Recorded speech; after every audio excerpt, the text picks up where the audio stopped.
Welcome to Pastel Wasteland. Welcome to the Pastel Wasteland Horror Podcast, our home for indie horror fans. I'm Rob. And I'm Bryony, and we're going to unpack the best of the horror world this month. And this is our second episode. I went and played a game.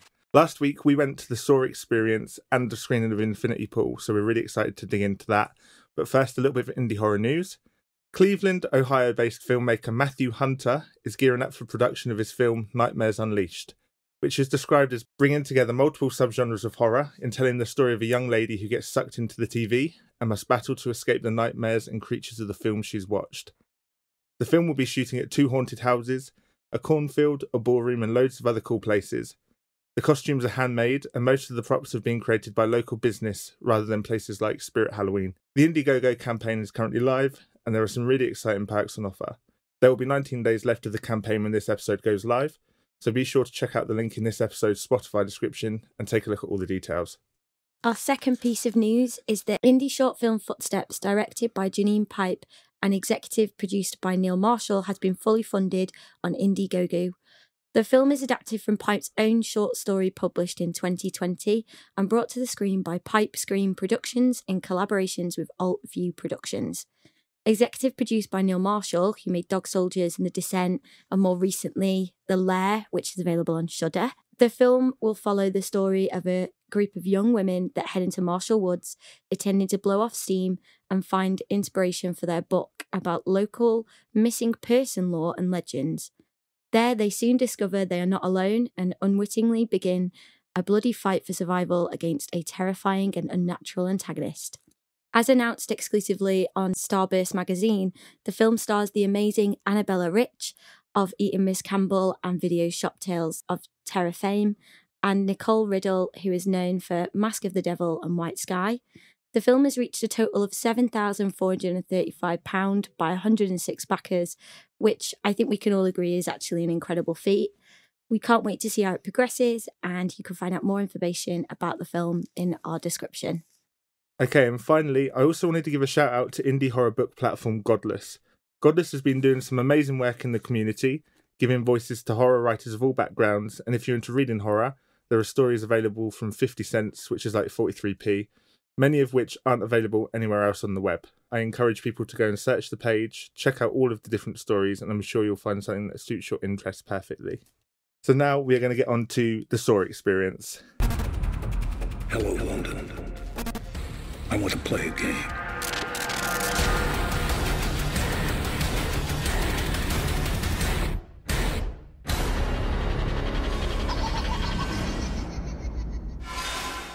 First, let's let you know what it's all about. In collaboration with Lionsgate and Twisted Pictures, the Path Entertainment Group has enhanced the official Saw escape experience in London, an immersive, multi-room escape experience based on the iconic horror franchise. Before we get into our personal experience, here are the need-to-knows. So the experience is based at 1 America Square, right near Tower Hill Station in London. It's a permanent fixture, so it'll be open every day aside from Mondays. It will cost from as little as £39 per person, which is a steal from our experience. It lasts about 70 minutes and you can book online at sawtheexperience.com, and we'll also link that in our description. So let's talk about our experience. So the day. The day, yeah. I also liked how you were kind of chuckling every time you said about our experience, because you just know, like, you'll see the TikTok and it really was an experience. I think overall the day, so we drove up from Portsmouth. It was like a couple of hours drive and we saw some sights getting into London, as we always do, including the man playing his flute. The man playing the flute was brilliant. He was iconic. I wish he was there. I like the Korean like rap music as well. Oh, you enjoyed my Korean rap music playlist? Yeah. Oh, good. Love it. I play it to everyone and most people are like, oh, I loved it. I'm glad you loved it. And as you say, getting there, we were kind of really confused to start with because it was like an office building. And we're like, is this so immersive that like they've hired like a whole kind of huge reception room? I think it was funnier that once we got into the experience, it was like a copy of the front building, and we were like, oh right, okay, that's creepy. I'm not sure how much we can say about the actual storyline, but to say like it's kind of like about housing and social housing, and we basically play like baddies. Gentrification, which I guess is like obviously a massive thing in London at the minute. That a lot of it kind of discusses how little social housing is available and things like that. But that's as much as I'll go into it, so I don't spoil anything. Yeah, and I think it's safe to say, as in kind of all the Saw films, you don't kind of play good characters. Like No. we deserve it as we go into the room. We do deserve kind of what's coming for us. And yeah, kind of when we got there, it was really, really easy to find once we looked for the signs. Like there are a few signs that get you there. You get kind of greeted by the team. They kit you up in some nice high-vis vests. Yeah, they do. We got some really cute red ones that I think we looked really good on. Yeah, you can check the TikTok and tell us how good we look. I got black and red tattoos, so it was like, yeah, fun. It was really good for our kind of, our aesthetic. Everyone, the Saw experience will match your aesthetic, so it's good. Yeah. Yeah, so it was really nice. And then we kind of going straight into it. We can't give, as I say, too much of the storyline away. We've probably said as much as we can about that. But let's go into the actual rooms. So there must be, like 5 or 6 rooms, I think? Yeah, but you don't get all of them. So we got different rooms in comparison to some of the other groups that were there as well on that day, which we actually found out later on when we had drinks in like the little press event. So there are different rooms. We So probably went through around 4 or 5 though, right? Yeah, you could go. I think basically what I mean is even if you did a specific room on that day, you could go back and there'll be a different way. There'd be a different one. Yeah. So if you really enjoy it and you want to take your friends, you could go like twice, 3 times. Yeah, I think easily. And like I didn't know what to expect. Like I haven't really been to any escape rooms. I've never been to an escape room. I've been to, I think, 1 or 2, but it was very much like, oh, there's mysterious things on the wall. It's kind of like one room. Yeah. You just have to try and get out. So you can't really tell when you go through how big the building is going to be. No. So each time like a new door opened and I was like, oh, it goes back even further. Yeah, and there's like little alcoves and things like that. Yeah. So it is quite disorientating that you don't really know where you're going to end up. Yeah. That's also really, really exciting. I think it's safe to say like bring your best brain, like because I tell you what, I was actually pretty good in. Really good. I was really good. There's a few rooms where I was like, oh, I did not bring my best brain. It's like because it really is a mix of like scary moments and clocks going down, but also the puzzles are really quite tricky. Actually, quite difficult. You do get a little bit of help. Yeah, but that'll be explained on the day what sort of help and how that help is given to you. Yeah. I definitely think a favourite of mine was the really famous bathroom scene. The room, you really have to kind of work hard to see the puzzles, don't you? Yeah, you really do. And like my only negative from that was that some parts were quite difficult to figure out what the puzzle was and what the puzzle wasn't. And you were just kind of stood in there like, what do you want me to do? But I guess that's what being in a Saw experience would be. I think that's the thing with an escape room as well. Like, not only just Saw, but also there are always going to be moments. It would be a bit kind of not worth the money if you got in like everything was they very explained like, to you. Yeah. Yeah, but, that's fair. I think you're right. There were moments where we were definitely like completely stumped. Yeah. I mean, there's one room which we'll call the cage room. And again, we're trying not to give away too much, but I think it's safe to say we got frustrated in that room. It was our own fault. We deserved it. It was karma. We didn't really figure it out. We just kind of saw an opportunity to like crawl. And we're like, yes, let's just crawl. Did. And we ended up in that position because we were a bit mean. Oh, yeah. You were a bit of a snake. Oh, well, was it me or was it you? I can't remember. It was definitely you. I think all we can say about that is there's an opportunity to either work together. You get like a bit of a Saw. It kind of reflects the choices you get in Saw. Neither of them are great. Yeah, like would you sacrifice yourself or would you kind of work together? Allow the other one to... And I think I was influenced by Bryony to to make a choice that absolutely maybe didn't work out. Okay. Let's talk about the overall vibe of the rooms though as well. Because like I remember waiting in that bathroom and I think like the lights turn on or off. I think it's on your TikTok, your little screen. But I think like I was looking around, I was going, okay, I could be in a Saw film. Like, yeah, they're what if this so is just good. Like everything looks really, really good. I don't think it's like an exact replica. I might be wrong, but like it's got all of the like right tiling. It's grimy, it's grubby. You can touch everything. Everything feels like. I was wondering if it's going to be a bit cardboardy or a bit foam like, but But everything's it's brick. not. It's brill. Yeah. Like, you could get locked in there if they just had a change of heart. Also, like, if you are like a massive fan, it'll do it justice. Yeah. Like, yeah, within a shadow of a doubt. It's definitely more kind of catered to the first couple of Saw films. I think so, before Like- things got too wild. Yeah, silly. Yeah. They don't really touch on them. They touch on maybe the first three. There's like that noir kind of aspect Yeah. to it still, as well. I did enjoy, however, that whilst we're not discussing it too much, they didn't just go, oh, this is the Saw storyline. Like, it's not like No, just it's exactly their this. own It's take. their own on take. it. A couple of the rooms were Saw-esque, but original. Yeah, and it's That not makes like, sense. even though it's an American franchise, they do well in making it like a home subject. Like, it's definitely Yeah. something that you would be able to kind of like, do you know what I mean? Like, it's definitely like social justice-esque, but Yeah. what's very It's on everyone's talking about mind, it in a isn't minute. it? Yeah, Yeah. it's like a hot topic. Yeah. And there's a lot of like opportunities where you can either collab or allow the demise, I guess, of others, which Bridie it- says, staring at me. it definitely does show you who true friends are, but like also like how bad of a person they are, you know? Like, you can tell. Stop staring at me when you say that. Oh, okay. Well, moving swiftly on so I don't get any more dagger eyes. Okay. How about, so we've kind of talked about the art direction. The atmosphere is also like, the sound effects are really cool. Well, it's dead scary, yeah. There was a couple of times as well where the scares really did get me.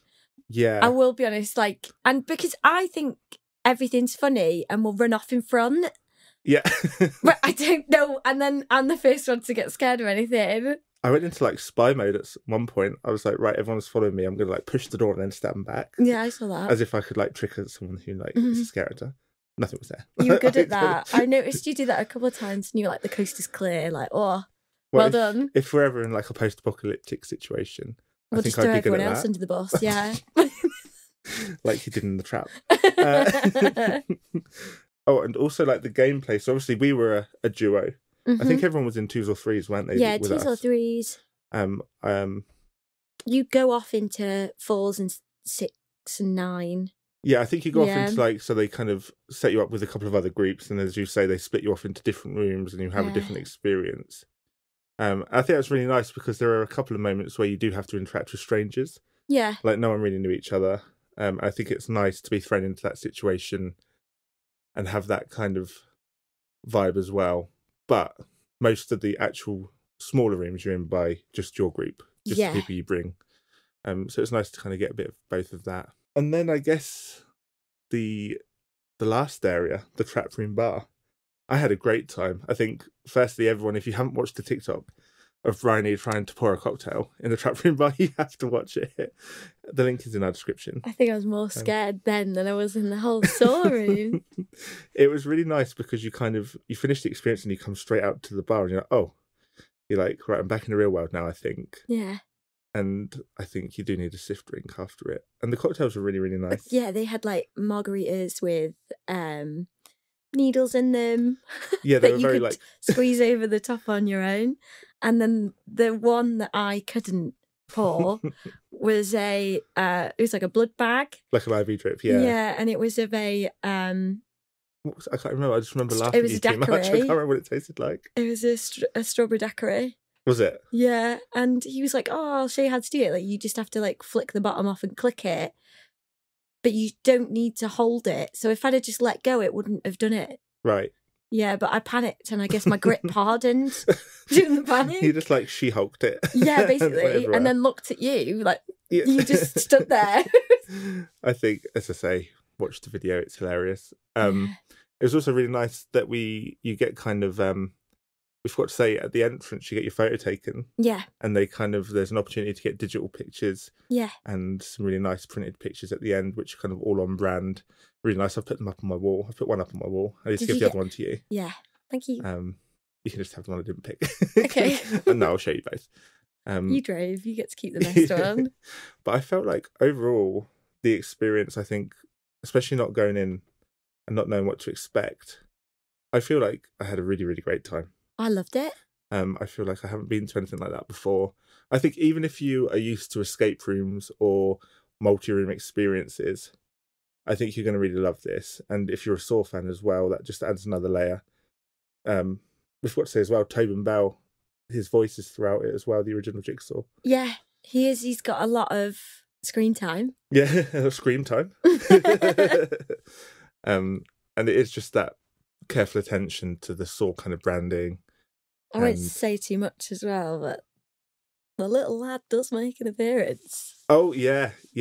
Well, we won't say when, but Mr. Little, what's his name? It's Billy the Puppet, right? Yeah, when Billy the Puppet was in. We won't say when, but I love that bit. Yeah. So, yeah, I think overall experience, especially for the money, I've heard like other things like this go for kind of hundreds and hundreds. And I think if you want a day out, like it's a really nice area as well. This goes on for like 70 minutes and then you can hang out at the bar afterwards.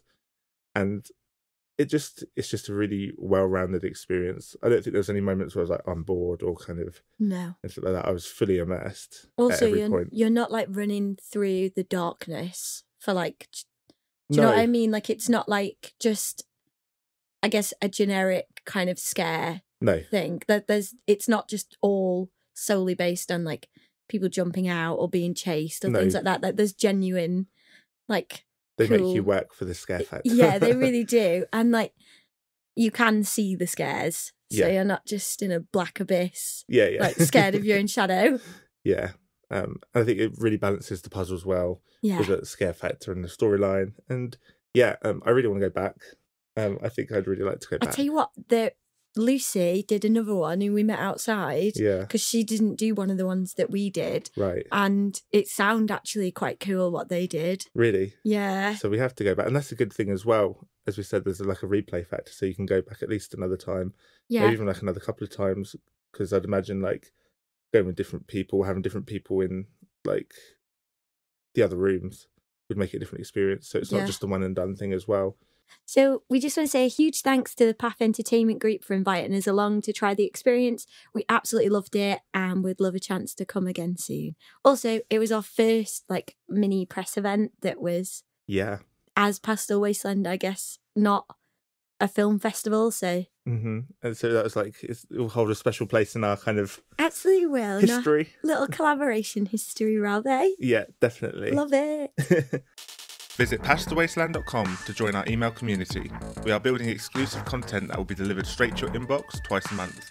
No spam, no hard sales, just exciting indie horror content, news and interviews, plus giveaways and exclusive extras. Only available in your inbox. Join us now and open a whole new world of indie horror. Okay, so straight after the story experience, we jumped on a tube very quickly, like right after. In a feat of scheduling, I'd say, actually. And we headed up to the Genesis Cinema, where the Evolution of Horror podcast were doing a special screening of Infinity Pool. And it was a Q&A with Dan Martin, who was the special effects makeup guy. And I think it's safe to say that was an experience after Saw. We kind of had the Saw experience. We got there a tiny bit late, so we kind of just went in the dark. Yeah. And then watched what can only be described as another Cronenbergian mindfuck, I suppose.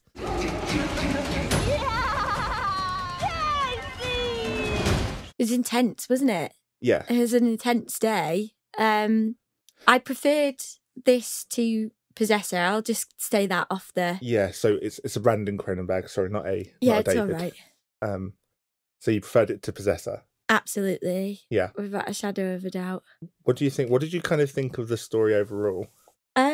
The story it's quite difficult to find the story after the initial introduction to kind of like the chaos and the gang and the kind of like what they're up to and into. Yeah. It's difficult then to figure out whether or not if it's an ego death, which is how I took it. Right, okay. I thought of it as maybe it was kind of like a Keeping Up with the Joneses, like group of adults, that, but also kind of like a J.G. Ballard novel. Okay, yeah, that's interesting. And Clockwork Orange, which is what the first thing I said was just felt like. Yeah, I think it definitely has those kind Clockwork Orange. Definitely has those kind of vibes in it. I think, like all of, Brandon Cronenberg's and David Cronenberg's films, it's not kind of straightforward Hollywood narrative, isn't it? Is it? No. I can't say anything bad about David Cronenberg because Shivers is my all-time I favourite absolutely film. love Cronenberg, both of them.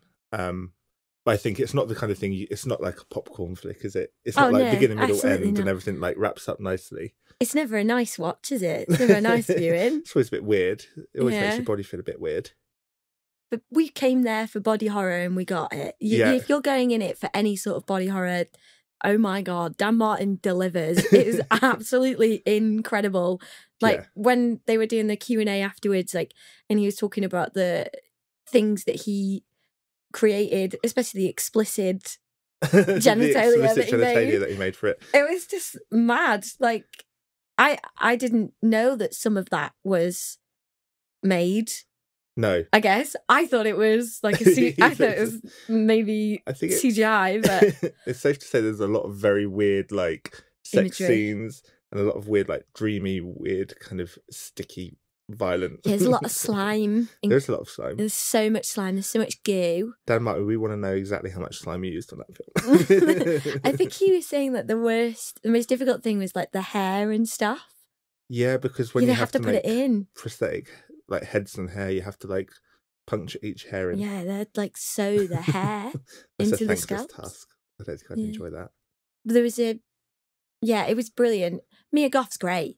Mia Goth is like standout. I think they said this was before she was like in X and Pearl, I think right? they'd heard like in the grapevine, and I think Brandon Cronenberg had like an inkling that she was going to be massive. Yeah, and got a grip of her beforehand. But I will say, which is what I said after the screening to you, I was like, what they did with Mia Goth in this film in Infinity Pool is what Ty West wanted to do with Mia Goth in Pearl and X. Yeah. Absolutely. See, I haven't seen Pearl yet.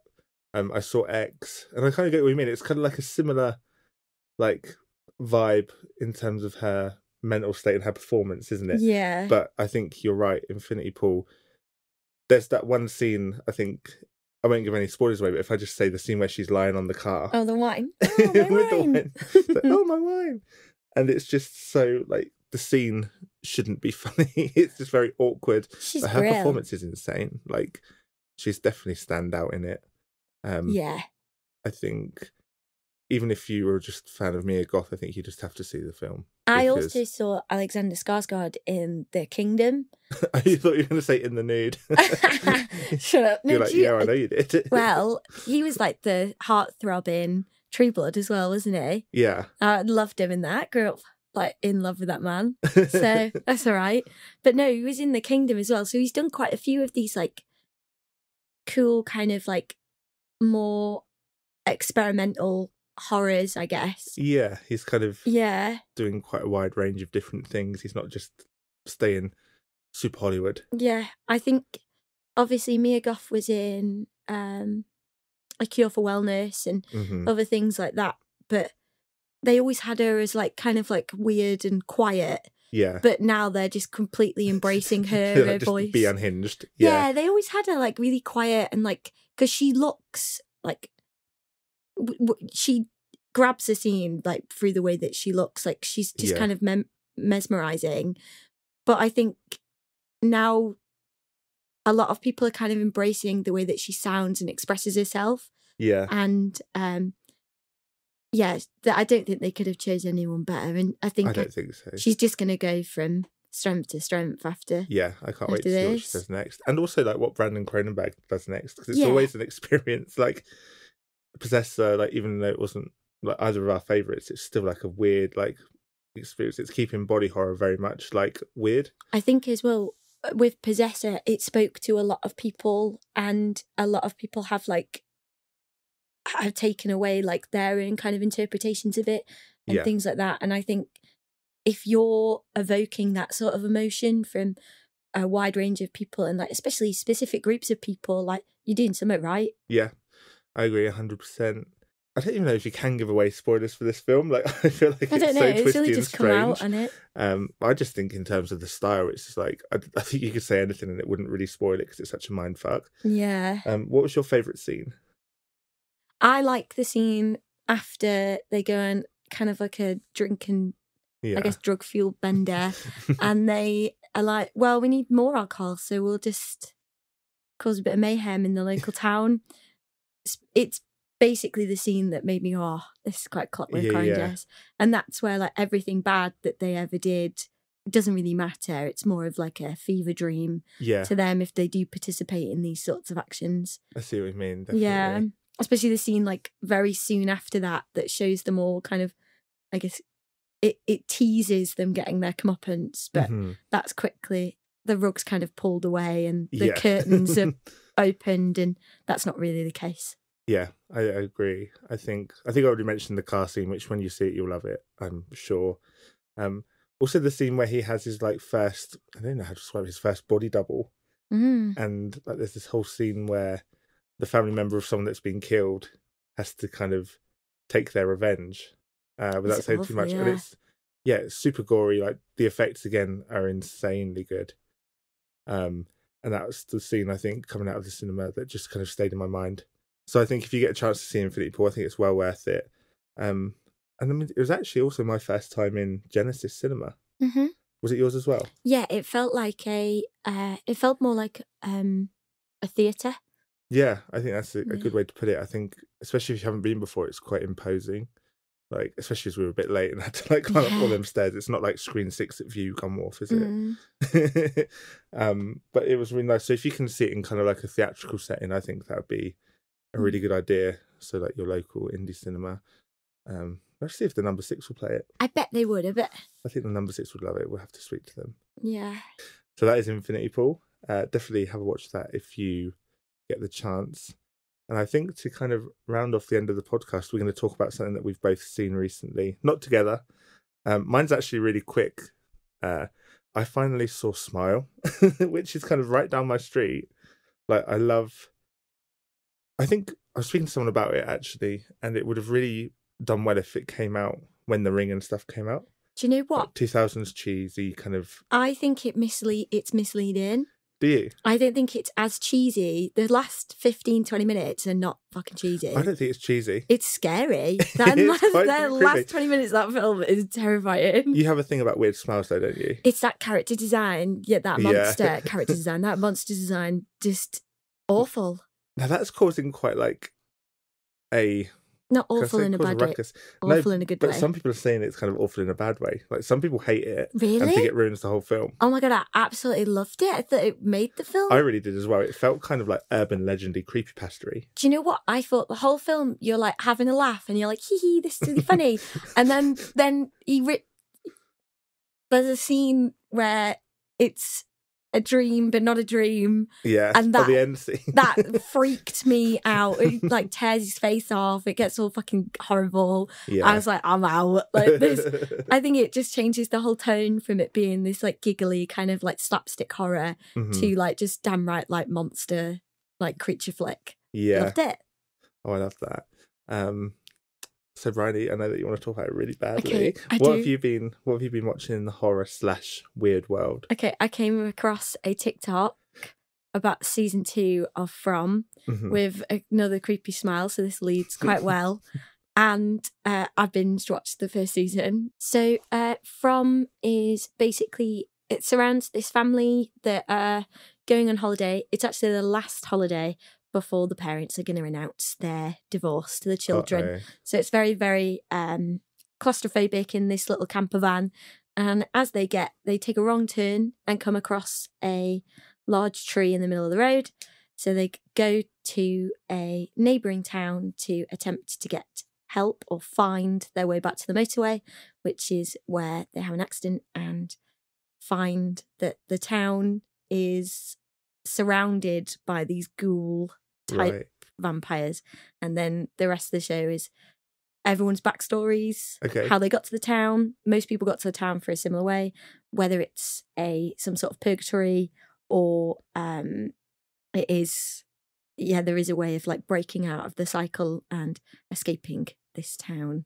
Nice. And I know that you would like, so you binge watched the first season of 10 episodes. Yeah. And you're desperate to talk about it to someone, and you joined a Facebook group, right? I did. So I joined. Tell us about the Facebook group. The Facebook group's absolutely brilliant. So everybody on the Facebook group when you join, everyone says hello, and then Yeah. they ask you, quite similar to the film, quite similar to the TV show, there's a scene where they ask you if you want to join the town members or if you want to join the house members. Right, okay. And they ask you like whether or not if you want to join either one, and you get put into a mini subsection. Oh my God. Which one did you pick? I haven't chose mine yet. I'm still I'm still thinking about it. Because I know what happens in the show, so I'm like, well, I don't really want to choose one of them. Yeah. But yeah, it's really fun. And the smiley guy that was the reason that I watched the show. From the TikTok. He is like on there because they've made podcasts with him now for finding him on this group. That's hilarious. Yeah. He's like blown up from being an uncredited extra. He literally, and like, he's got a really creepy smile, but it's like, he's so humble about it. It's very sweet. I love it. Oh. Obsessed. So the second season will be out on the 23rd of April, and I watched it on Now TV. But if you do have Sky, it'll be on Sky Sci-Fi. Yeah, I definitely need to watch it. It's right down my street. Okay, so that's the end of the second episode of the Pastel Wasteland podcast. As always, we are available on socials. Our links are in the description. I said that a lot today. I think there's going to be a lot of links in the description. So just sift through and get what you want. Huge thanks to the Path Entertainment Group for inviting us along to the experience. We've really enjoyed it. And I hope as many kind of listeners can kind of get there and experience it too. Yeah. And then just a reminder before we go that if you've got anything spooky or a bit horror-esque that you're creating or participating in, we do have a submission via Google Drive. Mm-hmm. That'll be a link that's linked in our description, and it can be anything from a short story to audio drama or like a short film, anything. Yeah, we really just want to support like indie horror people. Our first couple of episodes we've done kind of a bit of Hollywood stuff and bigger things, but we really want to drill down into the indie horror scene. So thank you. Bye for now. Bye.